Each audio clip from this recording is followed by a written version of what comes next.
빌립보서 2장 12절에서 18절까지의 말씀 함께 보겠습니다. 빌립보서 2장 12절에서 18절까지의 말씀.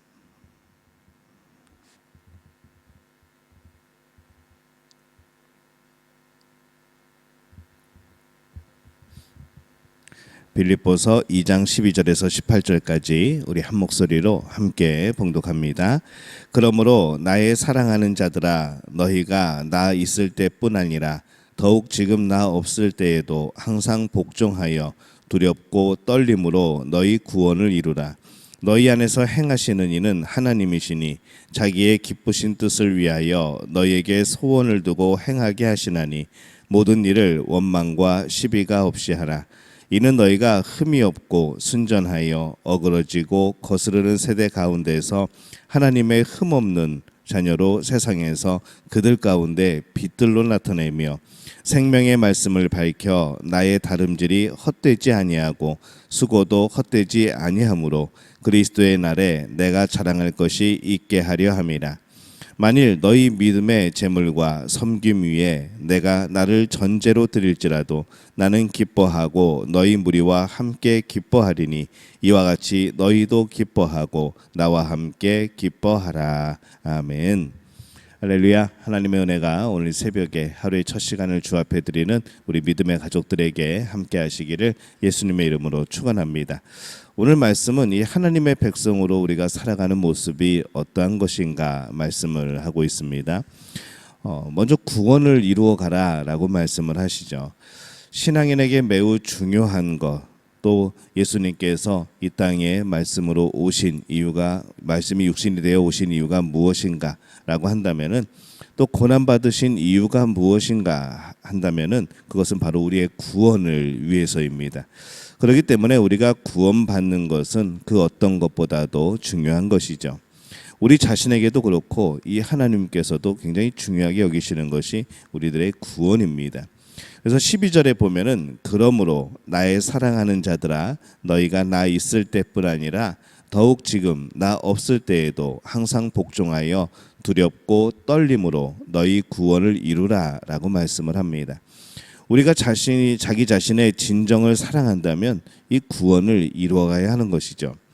하나님을 사랑한다면 더욱더 자신의 구원을 이루어가야 합니다. 많은 일을 하였지만 우리가 구원받지 못한다면 그것이 얼마나 불행한 인생이겠습니까?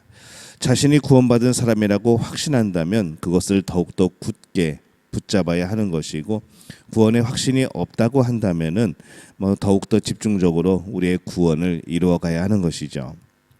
근데 이것을 이루어갈 때에 두렵고 떨림으로 이루어가야 한다라고 말씀을 합니다. 중요하기 때문에 그렇습니다.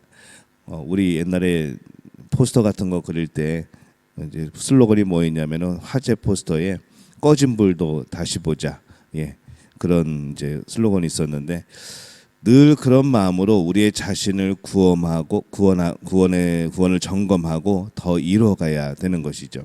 이 구원은 날마다 점검하는 겁니다. 13절에 보면은 너희 안에서 행하시는 이는 하나님이시니 자기의 기쁘신 뜻을 위하여 너희에게 소원을 두고 행하게 하시나니 라고 말씀을 합니다. 이 구원의 주체는 하나님이십니다. 하나님께서 구원을 이루시는 것이죠. 그런데 이 하나님께서 일반적으로 하시는 것이 아니라 우리를 인격적으로 대우를 하십니다. 그래서 이 하나님이 역사하시고 하나님이 구원하시는 것이지만 마치 우리가 구원을 이루어가는 것처럼 그렇게 우리에게 그 일을 맡기십니다. 그래서 우리 안에 무엇을 두시는가? 소원을 두신다는 것이죠. 또 그거 소원만 두는 것이 아니라 그 구원을 이루게 하여서 행하게 하신다는 겁니다.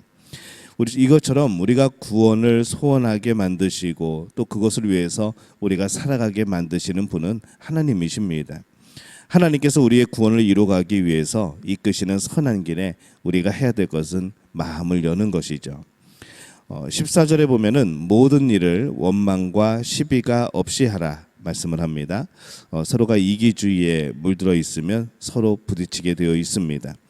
그러나 이 구원은 서로 부딪히는 것이 아니라는 것이죠. 이기주의로 서로 다투고 그것에 신경을 쓰는 시간에 우리는 그것에 빼앗기지 말고 오직 우리의 구원을 위하여서 우리가 한 마음으로 힘을 쏟는 그런 우리의 모습이 필요합니다. 구원을 이루어가는 일에 방해가 되지 않도록, 엉뚱한 일에 다툼이 없도록 그렇게 해야 되는 것이죠. 15절에 보면은 이는 너희가 흠이 없고 순전하여 어그러지고 거스르는 세대 가운데서 하나님의 흠없는 자녀로 세상에서 그들 가운데 빛들로 나타내며, 이렇게 말씀을 합니다. 어그러져 있고 이기주의로 물들어 있고 이 편함이라는 우상으로 가득한 세상에서 우리는 구원으로 빛나는 사람이 되어야 됩니다. 이익을 위해서 다른 사람들과 싸우는 사람이 아니라 진리를 위해서 내 스스로와의 싸움을 하는 사람으로 빛나야 된다는 것이죠. 16절에 보면은 이 결국 우리의 삶이 빛난다는 것이 무엇일까? 16절 말씀에 생명의 말씀을 밝혀 나의 다름질이 헛되지 아니하고 수고도 헛되지 아니하므로 그리스도의 날에 내가 자랑할 것이 있게 하려 함이라 라고 말씀을 합니다. 그리스도의 날에 내가 자랑할 것이 있게 하려 함이라. 예수님께서 재림하시는 그날에 우리의 수고로 함께 구원받은 사람이 우리 옆에 있다면 우리는 얼마나 행복하고 뿌듯할까요? 그렇게 함께 구원을 받아야 나의 다름질이 헛되지 아니하다라고 그렇게 지금 고백을 하고 있습니다. 또 생명의 말씀을 밝혀라고 말씀을 하죠. 이 생명의 말씀을 굳게 잡아, 이렇게 번역해도 됩니다. 말씀은 우리에게 생명을 줍니다. 그렇기 때문에 이 말씀을 굳게 잡고 살아야 합니다. 그러면 주님의 재림의 날에 우리가 함께하게 되는 것이죠. 오늘 말씀을 읽고 그것을 지키기 위해 애쓰고 있으면 그 사람은 빛나는 삶을 살아가고 있는 겁니다. 모든 사람이 구원에 이르는 것은 하나님이 원하시는 것이고 또 우리에게 참 중요한 문제입니다. 주님의 재림의 날에 함께 웃는 것이 중요한 것이죠. 그날이 두려움의 날이 될 것인가, 그날이 우리에게 기쁨의 날이 될 것인가, 그것이 중요하다는 겁니다.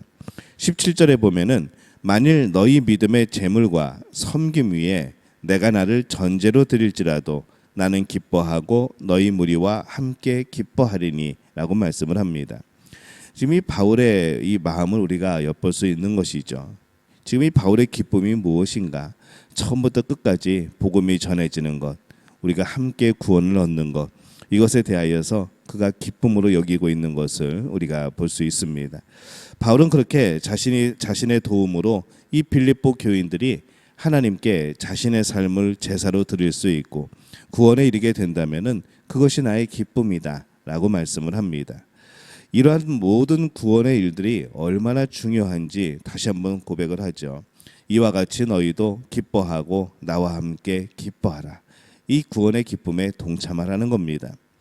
구원을 위해 일하고 누군가의 구원을 위해 돕고 하는 것은 참 기쁜 일이라는 겁니다. 그 누군가의 구원을 위해서 기도하는 것은 빛나는 삶이라는 것이죠. 이 빌립보 교인들에게 그러한 기쁨에 동참하라라고 말씀을 합니다. 또 그러한 기쁨을 알고 살아가라라고 말씀을 합니다. 이 구원은 참 영광스러운 일입니다. 우리는 구원의 기쁨을 아직도 가지고 계십니까? 구원의 감격, 구원의 기쁨. 우리가 그 기쁨과 감격을 간직한다면은 우리는 빛나는 삶을 살아가고 있는 것이죠. 그리고 그 사람들은 또 다른 이들의 구원을 위하여서 또 함께 애쓰고 기도하고 또 함께 구원을 이루어가기 위하여서 늘 그렇게 힘쓴다는 겁니다. 그 자체가 기쁜 일이라는 것이죠. 만약에 우리에게 구원의 감격, 이 기쁨이 사라졌다고 한다면은 여러분 그 감격과 기쁨을 다시 찾으시기를 바랍니다. 그 구원이 얼마나 우리에게 기쁜 일인가를 다시 한번 경험하시기를 바랍니다. 내 안에 그리고 누군가의 안에 그 구원을 이루어가는 것은 참 기쁜 일입니다.